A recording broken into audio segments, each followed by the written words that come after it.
In a small town surrounded by hills, Shadow is an Australian shepherd with a shimmering silver-gray coat like moonlight. Shadow's eyes have two special shades. One side is warm dark brown, while the other is a cool blue like the winter sky. Around its neck, Shadow wears a light red bandana.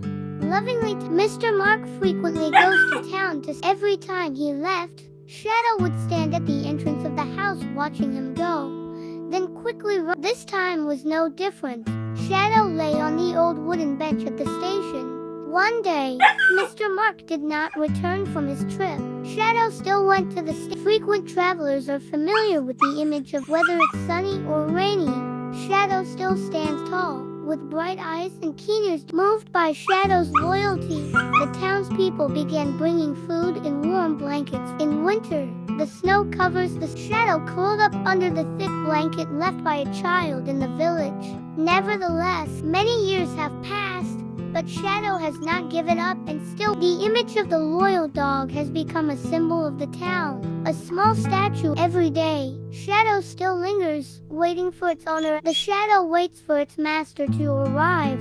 Then winter comes again. Shadow still lies there waiting. The Shadow, remembering its owner, lived on a sunny morning. Shadow could no longer wait for his owner and the Australian shepherd lies peacefully under